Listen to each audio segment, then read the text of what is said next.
بدي رحب بكل الموجودين معنا اليوم. بدي لكم thank you so much for turning up. أول شيء ما ضروري كتير عرف عن البلوجرز الموجودين معنا والفاشن ديزاينرز والبيوتي اكسبرتس انهم اكيد تعرفون كلهم، لكن it's آسيا، هدى and سارة. Welcome on stage. Thank you. And معكم كمان جوال. اليوم رح we're gonna have a chat. It's gonna be in English. We have a translator, and we're gonna have fun.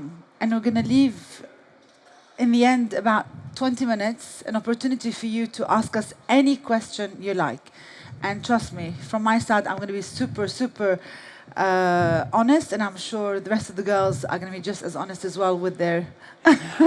We might lie. Like I want to begin by just congratulating you, Asya, for yesterday's award. You deserve it. Thank you so I much. was super happy for you. Of course, I follow everybody sitting on stage, and you honestly deserve it. I love your blog. I've been supporting you, and I've been following you for a very long time.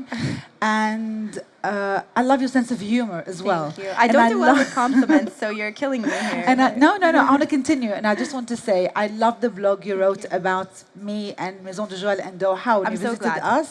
And you made me laugh so much. So glad. That's what I wanted. And I love the sense of humor that you bring into your blog. Thank you. And I just want to just say something before I start. I think fashion and beauty, it's all about self-expression.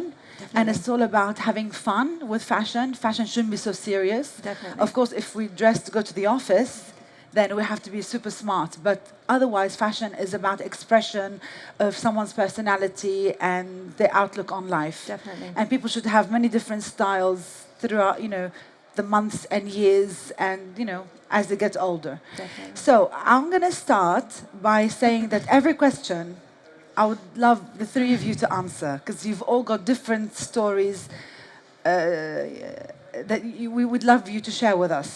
And I'll also share mine. I'll start with Asya and let it be that way each time. So when you first started blogging, did you just do it for fun? Or did you, from the beginning, have the intention into turning it into a business? I didn't really have an intention of turning it into a business, but I did have an intention that it would create some kind of social change within the region.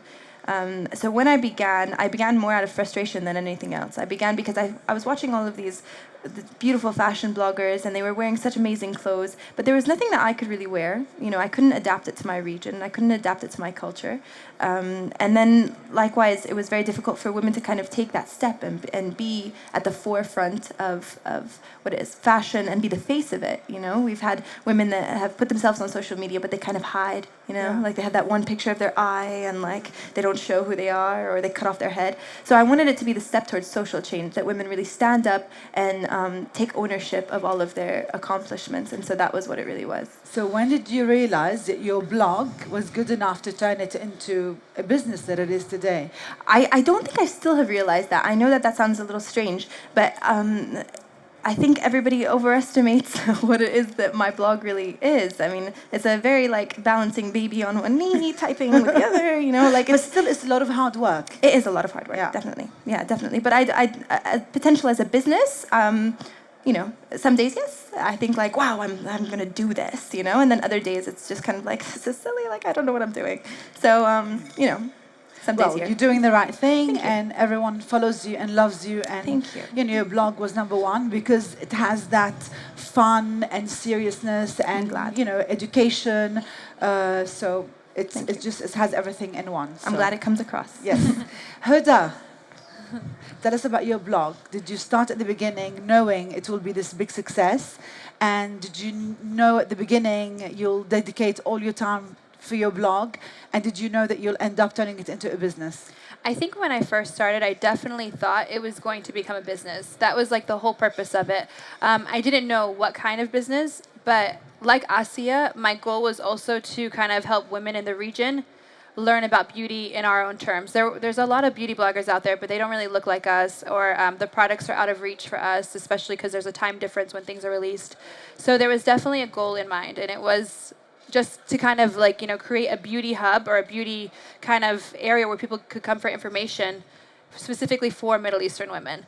And then it just kind of translated into a business as we saw like demand coming for like lashes and other things. So that's just kind of how it started. Sarah. Yes. So, On a business right away. right away from the start. Yeah, I started my business when I was 15 years old. I opened my store, and That's incredible. That's amazing. That's amazing. I always had a bigger brain than normal kids at that age. It's nice to recognize that.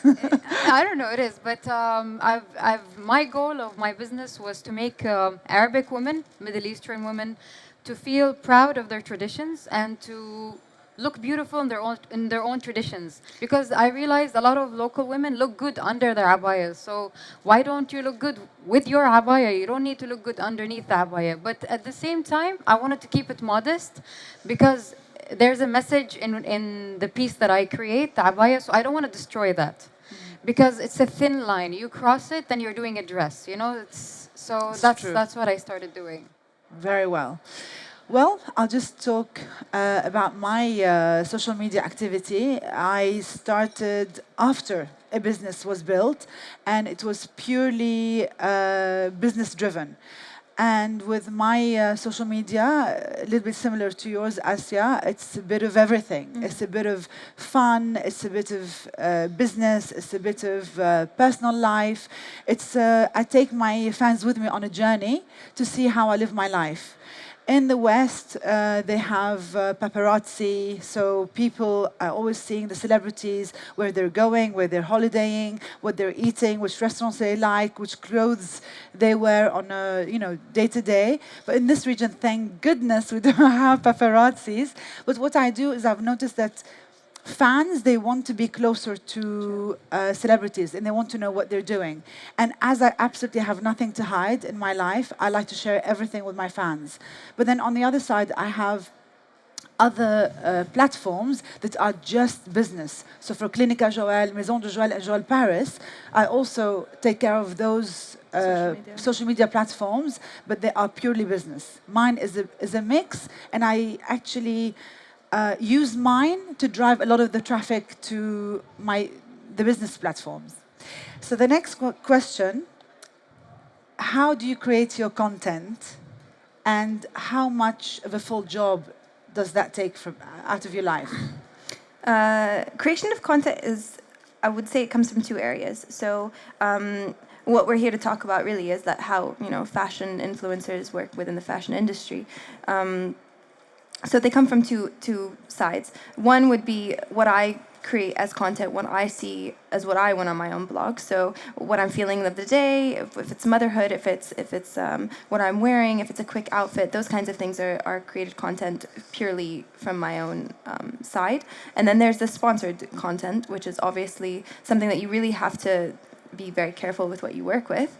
And then so things that I have tried, tested, believe in, eat, use, whatever it is, but I am being paid for. So those are two kinds of sides to the creation of content. But I would say around 80% of my blog is purely my own created content. I don't. Yeah. What I meant was how much Have a job dedication does that take out of your time? So I don't know how much you spend on your blog and your other social media platforms. Right. So because is it your full-time job? It is my full-time job. Yes. Yeah, I don't have a 9 to 5. I'm not good with bosses. I don't being at work on time, just not my thing. Just totally no. So totally my own. But it is a full-time job, and it's a lot of work. A lot of work. A lot of work. Yeah. Huda. Same question. Yes. Content creation, I think, is one of the most important parts of being a blogger, because as blogosphere is kind of growing, and with social media growing as well, the world has really become flat. We have access to so many bloggers across the world, so we're not only focusing on the Middle Eastern bloggers anymore, but we are being influenced and inspired by Western bloggers or Asian bloggers, wherever they are. So I think content creation is one of the most important aspects of being a blogger. We spend every Saturday actually creating the content for the week, or deciding, planning the content, and then content creation takes a lot of time. We have an office specifically for Huda Beauty. We take it very seriously. So aside from the product development, the business side that we have, content development is so important. You need to be creative. You need to be inspiring.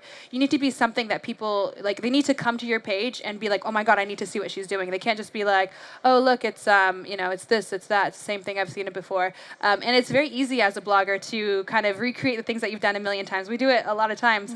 But it's important to kind of try to stay on the top of your game and to be inspiring somehow. So content creation to me is everything. I think it's everything. And even redeveloping the content, kind of trying to find another way to even, same content, look at it a different way or deliver it a different way to people. It's definitely difficult. And I think that's what kind of separates you. When you're becoming a blogger, when you're starting a blog, that's what will separate you from the rest of the crowd. True. Yeah. Very important. Sarah, for you, you're a fashion designer. Yeah. And I'm not sure what takes more of it, out of your time. Is it fashion designing, looking after your brand, or is it you concentrate a lot on also social media platforms? No, I do concentrate on social media platform, and I built a What's relationship. the percentage? What's more important to you? Honestly, What takes more of your time? Because when I'm at the workshop designing and working, my phone is in my pocket, so I'm always on social media. So it takes as much time. But when I'm designing, I'm working alone. I'm selling my creativity. I'm doing my own thing. I'm imagining. So I don't have to be very accurate about what I do because it's my playground. But when it comes to social media, I have to be very Sarah, careful. I love your confidence. Sorry, I'm cutting you off. I love your confidence. Thank you. Go on.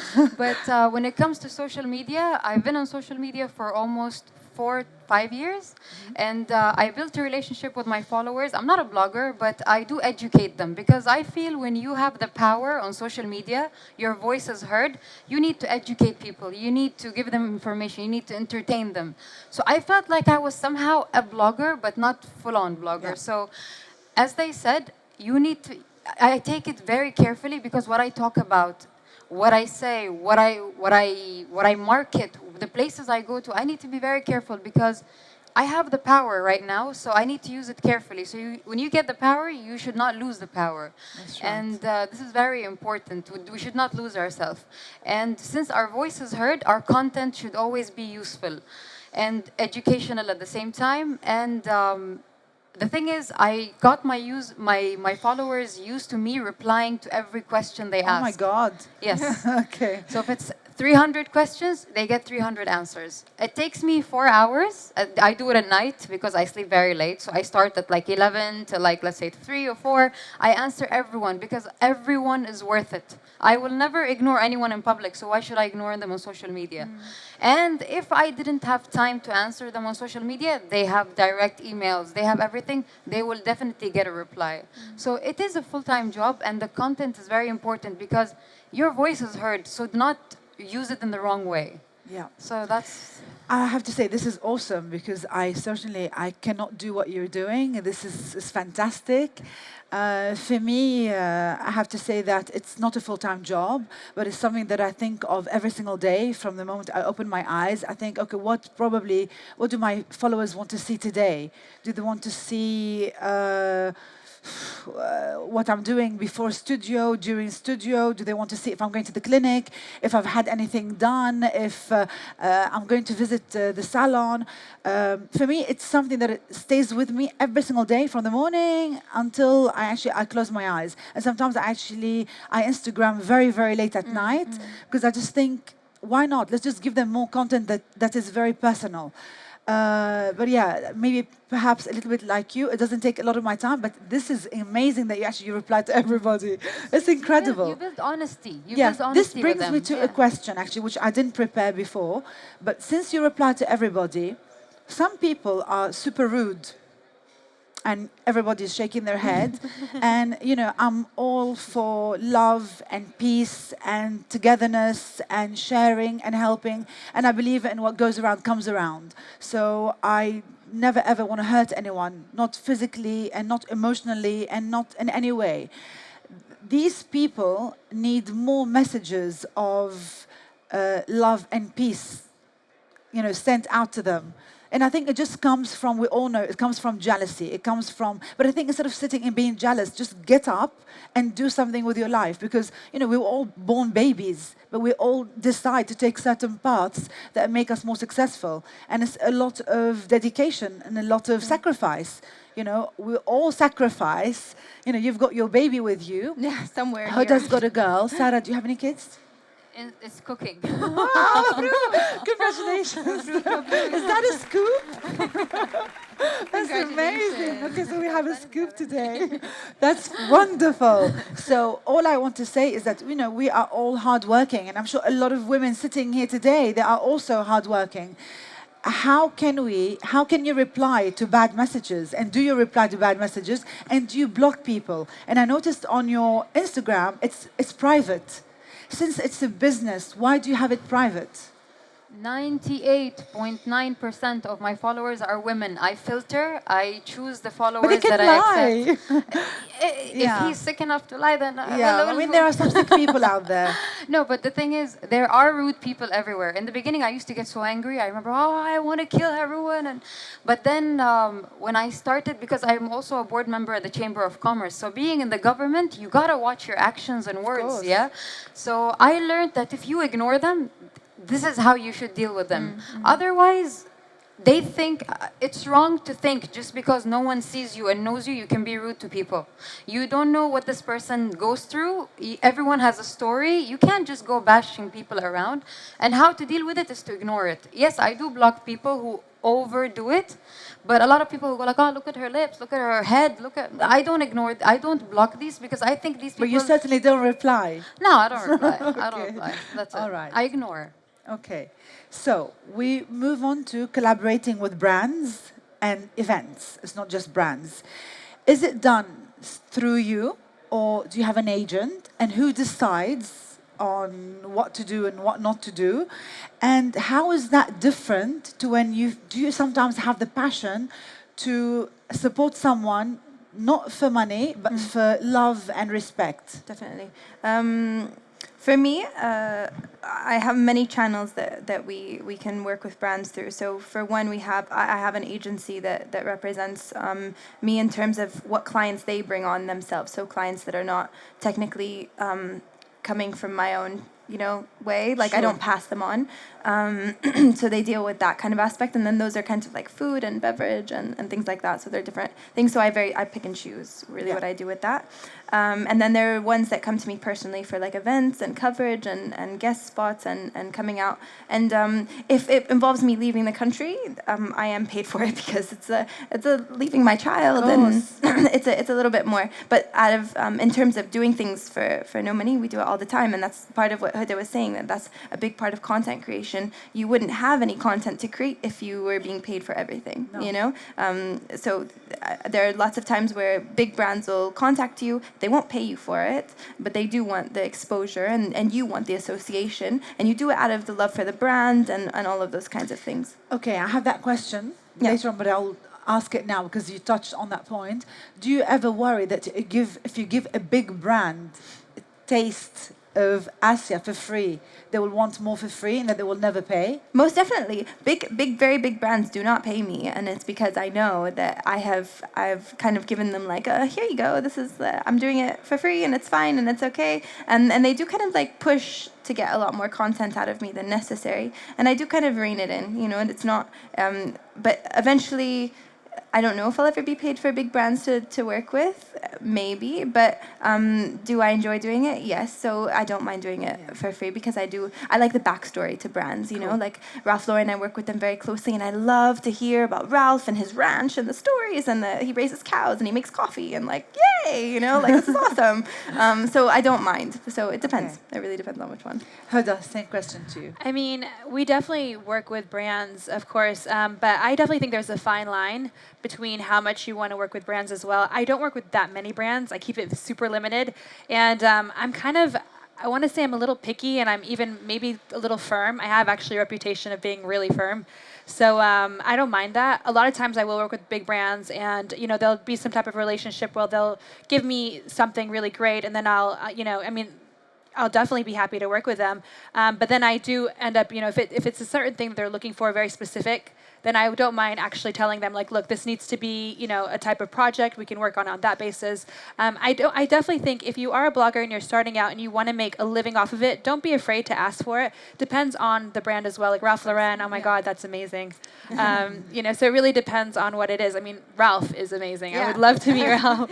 So, I mean, it really depends on what they're going to be offering you, of course, as well. But don't be afraid to ask. I definitely think you shouldn't be afraid to ask. You know, Huda, do you have an agent like do. Asia? I don't have an agent. I definitely have people who've worked on deals for me, like especially for like when I do appearances.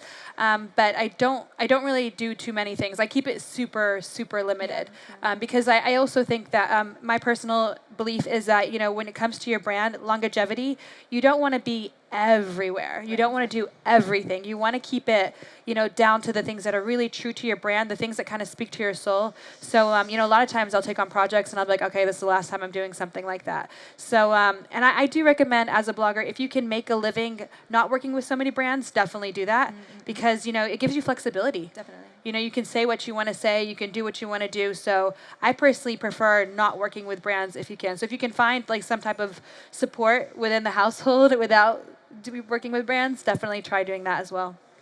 Sarah, I know you landed a big deal with a big brand with Nivea. Yeah. How was that? And do you intend to continue to work with big brands? And how do you feel about collaborations between your brand name and other big brands?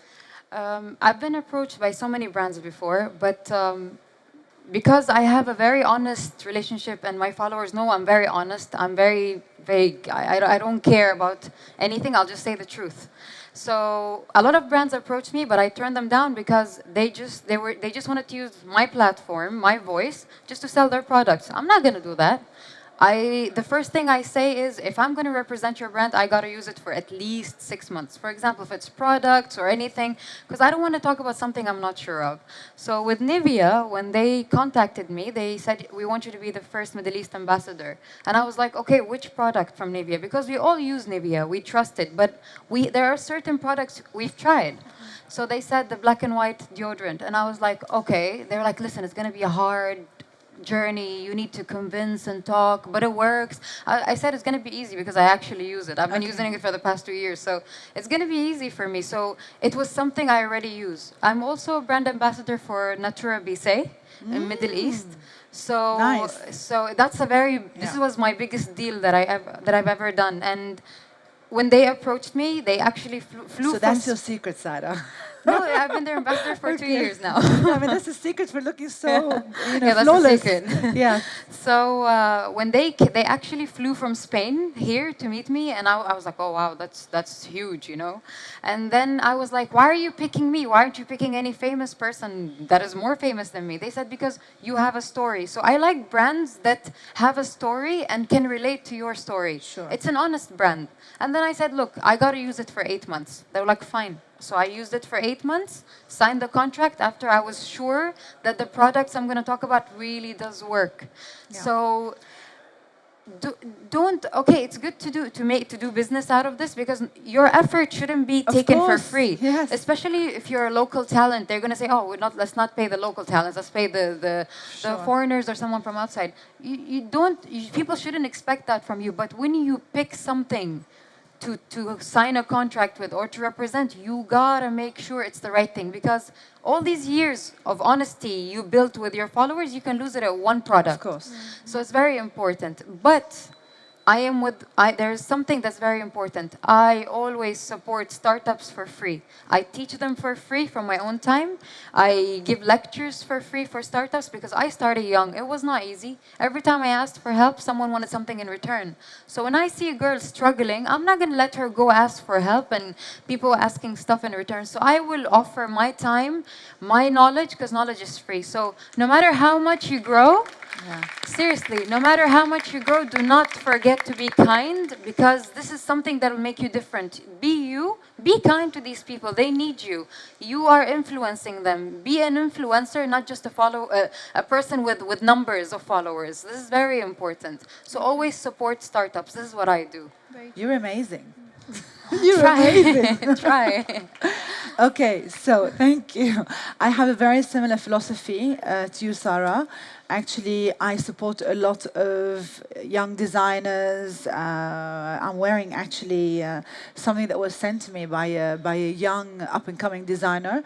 I try to support everyone that comes to me, but the big brands, I make them pay. Yeah. And the same, like what you said, I'm putting so much effort into my social media platforms. Today, I have 10 million across Instagram, Twitter, and Facebook, and that cannot come cheap at a cheap price.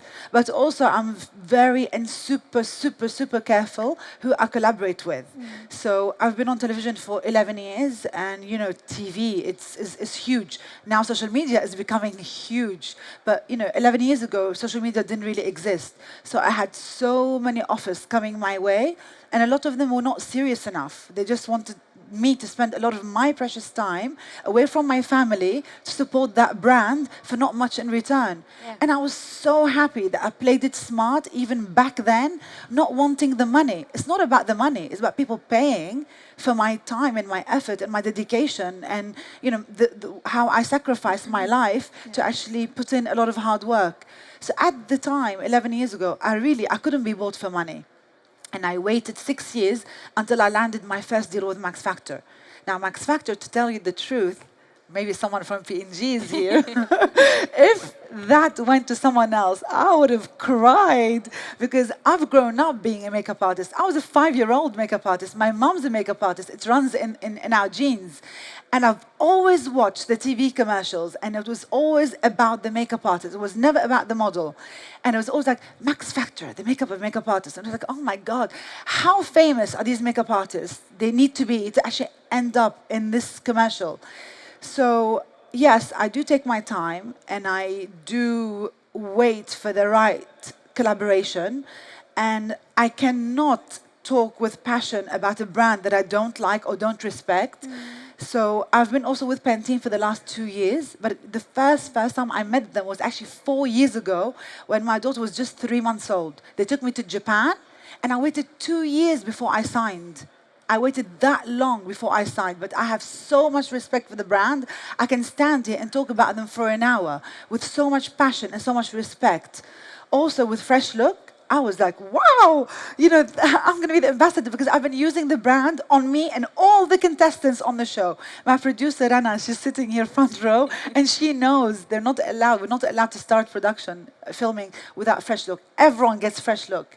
So yes, and I believe you have to have passion, and you have to be honest, and honesty goes a very long way. And you guys, you can detect when we're being honest, when we're not being honest, and when something really comes from the heart, or if we're just pushing something that we don't really like or we will never use on ourselves. So yeah, that's really important. I mean, for me, I think that people confuse the wanting blogging for money and then having somebody pay for our time. There's a difference between it. So I don't blog for the money, but when it's my time, which I could be spending with family, or I could be spending creating content of my own, brands should pay for time. For me, I've publicly said that I would never be paid for baby products, because I think for my industry, for your industry, it's a little different. I think the beauty industry, what you put on your skin really does need a lot of care, and you need to really kind of test it on yourself before you're able to kind of push that onto other people or represent it for other people. That's different. For fashion, it's a little bit different. You know what I mean? It's like,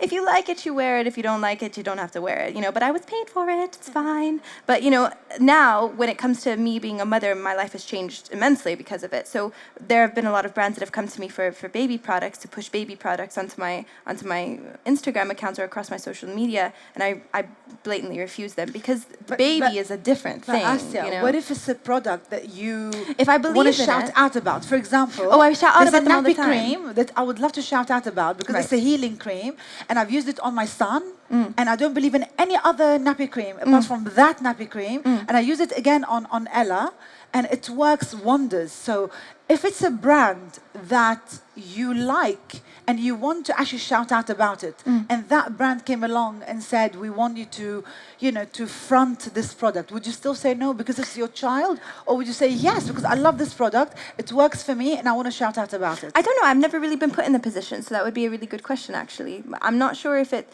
like I've said, I wanted to stick very true to my guns with saying that I would never be paid for a baby product. So for me, I would have to say, at this point in my life, I would say no, regardless of whether whether or not it was something that I would support, I wouldn't be paid for it just because a I baby want to product. sit and chat about this later on. It's going to But I take mean- like 1 or 2 hours. I do put products that I use on my child. I put them up. He has his own Instagram account, not Okay. of his face, but of his Yes. stuff. And so I do put them up if I enjoy them, but whether or Okay. not I'd be paid, I don't know. I'm All curious right. about something. Yes. Do you do other like non-beauty, like anything beauty related or home related? I'm actually I'm a crap makeup artist. Like, I can't even but do what my about own like makeup. anything with the home? Because you are a mom too. Would you do anything other than fashion? No, I do some things. Like I dabble, but it's not anything that I could create tons of content on. Because personally, I feel this is the way my approach is. I would rather do things that are not. I won't do too many beauty-related promoted posts, but anything non-beauty related, I'd rather do those because I want to Yeah. be as Yeah. brutally. Makeup Honest. is a little different from fashion. Like you said, you Yeah. can wear it, you cannot wear it. Makeup, like people will go out there, they'll buy it, they'll put it on their skin, they'll put it in their eyes. So I don't do as many paid things Yeah. for beauty unless I absolutely love it. Right. But if I don't, then I won't do it for beauty. Like I absolutely have like a very firm policy about it. I Right. won't do it at all. See, I have the pretty much a similar approach. Like beauty, I would never be paid for because I have very, very Makes sense. I have very bad skin, so I can only put like Lush products on my face. There's like nothing else, like I can't. Like if Lush came to me and they were like, Lush, They don't where do are paid you? posts. Like where They are don't you? do I paid don't know how anything. much ocean salt I have sold for you. You really have no idea. I love ocean You see, salt. God, it's so this good. is how I feel like the brands I represent, because there are brands that I've used from before, or I've gotten to love and respect. I have now another question, because I realize that everybody's strategy, especially after this chat, everybody's strategy is different, and the way you each think is again different. I will start with Huda, because I noticed, I want to know your strategy. What is your strategy to get more followers and to become better influencers? I've studied Huda. I could give you Huda's strategy. Yes, Huda, I want to ask you, because I've noticed that your content on Instagram, not your blog, your blog is 100% you, but on Instagram, almost 60% of the content is not yours. It's Yeah. content that is driven from the US, and 40% is yours. Is that your strategy, and why did you decide to do that? I mean, I don't know if those are the right percentages, and it definitely depends per day too. One of the main reasons why we wanted to do it, I think we had around like a few 100,000 followers at the time, and I really felt like I wanted to create kind of a community where I could promote other makeup artists, because I felt like a lot of them don't have a lot of followers sometimes, and it's really nice. I personally, somebody gave me a shout out once, and it made me so happy. It like made my day. I woke up in the morning, I saw it, I was so like, I was blown away with it. So I was like, you know what, I really wanted to start promoting other makeup artists, and I tried doing it, and then like people were leaving really nasty comments about them, so then I stopped. And then eventually we got to the point where I was like, I want to do this, and I want to promote people. I want to give them like a platform to feel like, because it feels good. It feels so good when you true. see somebody, doesn't it feel so good? When But I somebody just want big to is ask questions, amazing. because we have a lot of great local talent, great local makeup artists, but you don't promote those. Is there a strategy about the US, or? No, that's definitely not what it is. There are a lot of, one that we promote all the time, Laura Badura, I love her. She's amazing. Her art is amazing. We definitely promote a lot of local ones, and sometimes a lot. So that's definitely, we do promote a lot of local makeup artists. There definitely is a style that I like. So I definitely our Instagram is full of the style that I like. Right. And there are a few locally here that we love their work and we promote them. But most of the styles here are not something that I like. So it's style oriented. It's definitely style. More than like definitely Western style universities. oriented. 100%. And I feel my style is kind of like this Western meets Middle Eastern. It's like when I first moved here and I started doing makeup, I was doing makeup for people and they were like, I want natural makeup. And I would do makeup on them and they were like, I want makeup. And they wanted like full on Kim Kardashian wedding makeup. That was their natural makeup, and like lashes and everything. So I kind of had to adapt. And through that adaptation, I kind of grew my own style, which was definitely, I mean, it's a little cake face. I like it. I embrace it.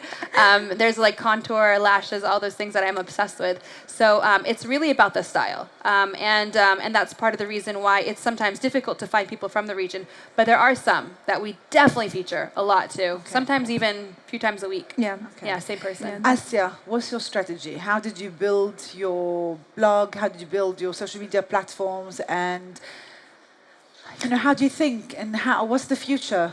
For me, I don't really know what the future of my blog is. I kind of take it every day You're the New number day. one blogger. No, actually, I think I'm sitting next to some other number one bloggers. No, I take it every day as it comes. You know, I don't really have a strategy, which I think really resonates with the people that follow me. And I don't consider them fans, and I don't consider them just followers. I consider them like it's like a big. I get to communicate with people. You know what I mean? I get to put my opinion across and have people respond to it. Sometimes it's negative, sometimes it's great.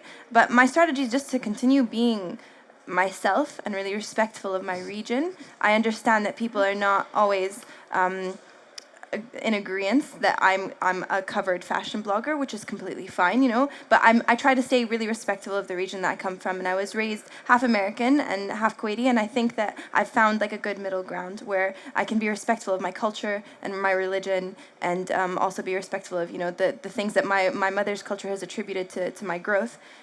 So that would be my only strategy. Is like I want to be friendly. I want to talk to people. Like, come talk to me. You know, like let's chill and like go for coffee, and we'll just talk for like 3 hours because I can talk. You know, like that's all I really know how to do. So that's my strategy. I'll talk you guys into oblivion. I think and she's hopefully- lovable. She's so I lovable. try. She's just Try. yeah. She's just trying to be herself. Yeah, So I mean, that's her strategy. I She's started just- following you maybe about 3 years ago, and I fell in love with Asia. Like, she's just Thank you. adorable. She's just like this really cute girl that wears a turban, and she's lovable. So Thank you. for me, I feel like her strategy is just being adorable.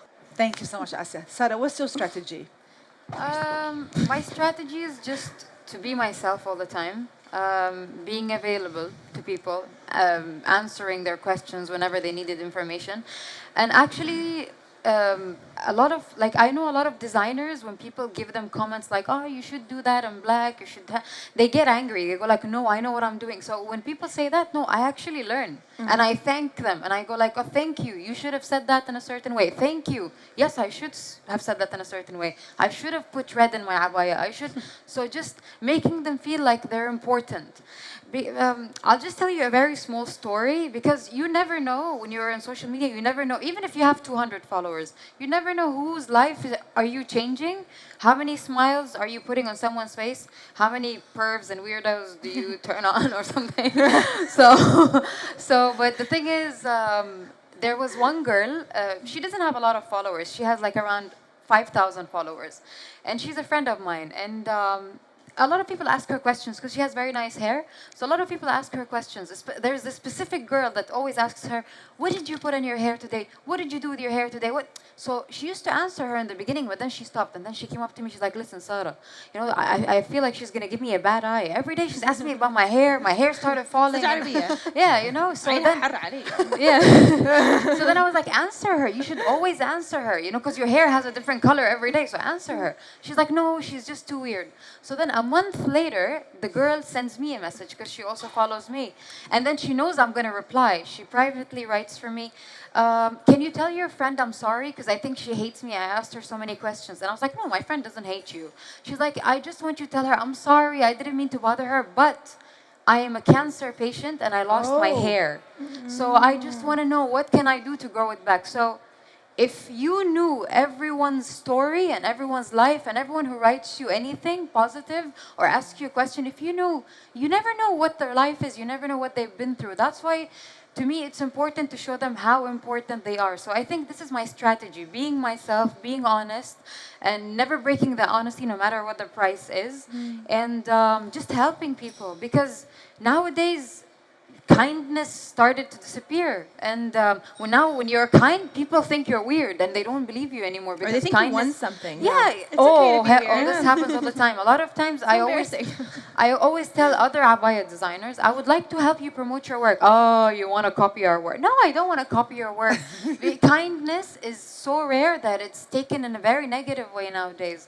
So I think my strategy is be yourself, be kind, no matter how big you grow. Remember, you're still the same person. You're still a human. You're not a celebrity or anything yet. You're an influencer. Even celebrities are normal people. I mean, I don't like celebrities that I hate the think word. they're superhuman beings. Yeah.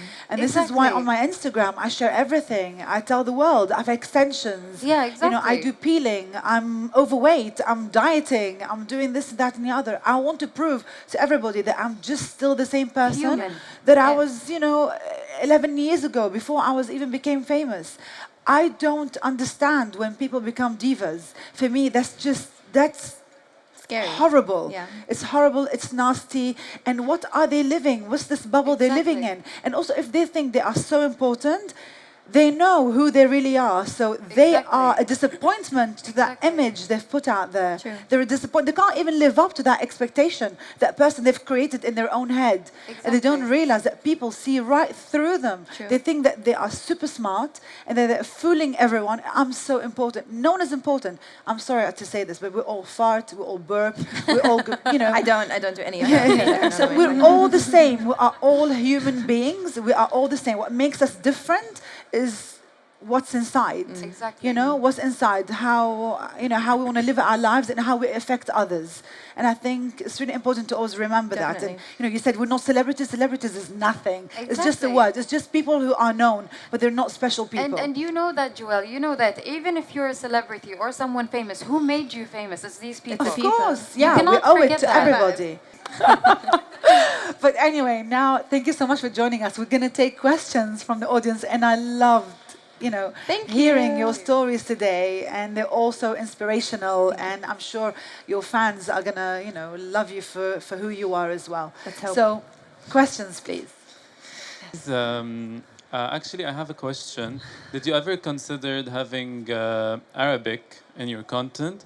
I do know that Sarah has Arabic already on her page, mostly. But you all only communicate in English.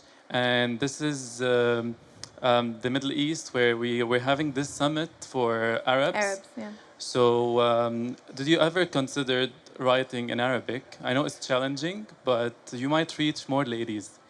I'll just say one thing. Please. This summit is in the Middle East, yes, but why are we all speaking English, and why is most of the things happening in English? Because we want to show the Western world what we can do. And we speak their language so they can see what we can do in the Arab world. This is important. Second thing, when I post anything, I write English and Arabic. Why? I want to educate the Westerns with English, and then the Arabic is for the Arabic people, because I know if you don't write it, ليش كلها تكتبين إنجليزي so they always do that. So I have to write them in both language. I think we should do that. It's hard. English takes me 3 seconds. Arabic takes me an hour. Wow! And I'm happy you said that. And then my mom is my mom is a teacher, so I go back. Mama, do I put alif or a ta marbuta? I don't know. And then my mom spell checks it for me. It's embarrassing, but we should practice our Arabic. You're right. But this summit is in English because we want our voice to be heard outside. I think what Huda's done is really great. I think what you've done, I don't know if anybody understood you know, it.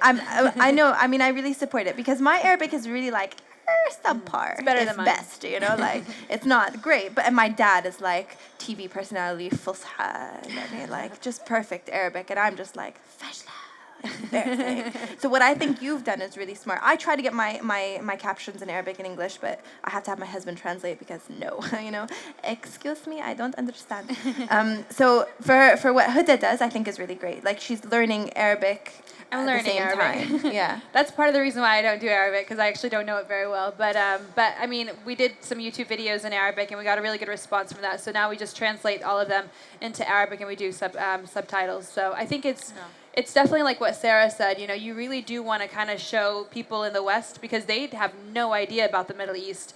I mean, sometimes when I talk to people about the Middle East, they're just like, I mean, the questions I get are ridiculous. People ask, like, if there's malls, if you have like internet. do you buy your makeup on a camel? People have asked really ridiculous questions. Yeah, so I I know, mean, it's bad. I think it is important to show people in the West that we're, you know, we have exactly the same things that they do. We have, like, you know, normal lifestyles too. So and of course, because I don't speak Arabic too. That's But when you started doing the videos in Arabic, people realized you're actually putting an effort. Yeah. So it matters. It does matter. It does matter. I have to say, 11 years ago, I didn't speak Arabic at all. I grew up in London most of my life. So I went to school, went to university, I got married there, the first husband, I had my son, my friends were British.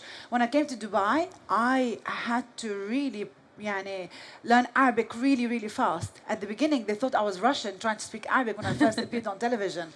So for me, it was very important for me to speak Arabic. I read Arabic. I write, but I write like Lebanese. So I don't write proper Arabic. And I just want to tell you something. Being exposed to millions of followers, you know, we just talked earlier about people not being so nice. The last thing I want is to try to write Arabic and for people to bash me about that. Because I'm trying so hard. One of my But all I videos- care about, I'm I put Arabic Huda and Buri. I'm proud. And like Sarah said, this is all about speaking the business language. The business language in the world, it's English. So every single country in the world, if you want to do business, you have to speak English. But we are so proud of being Arabs. And this is what we are here today. And all I just want to say also, I'm so proud of this country, of Emirat. I asked you today, how proud are you to be Emirati? And your head is like this. Your heart must be like pumping every day. It's like having exotanil, whatever that is. Every day, a whole... I want that. I don't know what that is, but they say. Yes, so yeah, we're proud to be Arabs, but we also want to show the West What we can do. what we can do, you know? But too, Arabs are very harsh. Like when I've tried to speak in Arabic, they're not very supportive. Like they'll just be like, ha, ha, ha, like you just messed up a word. When somebody does that to me in English, Arabs, by the way, like your tenses in English, I'm a grammar Nazi. Your tense is awful. Like a lot of people come and they say things like in the feminine, and I don't sit and point at you and laugh. But a lot of Arabs do that to me. Like a full Arab will come to me and be like, "Your Arabic But that's is a awful." culture we need to change. It is. That's what I'm We need saying. to But change. that doesn't Need to be encourage encouraging. me. You know, Yeah. I'm like for Huda, I'm sure she's received a whole bunch of hate, and I've gotten her video on WhatsApp. Like WhatsApp is the fear of all Arabs. You know, like if your videos are on WhatsApp, you're you know, like bad. So like You've got I my don't. videos on WhatsApp? I did. Oh my god. Which But it was a video? good thing. It was Which a good thing. video? No, it was a good thing. Oh Oh, my look how God. cute she is. No, but like I so that's my fear of Arabic, I would say. Anyway, we finished for today. Thank you so much. I wish we can take all your questions. I really hope we come back next year with, you know, bigger audience and much more to talk about. I really hope you enjoyed our seminar today, and I thank you for coming once again. Thank you so much.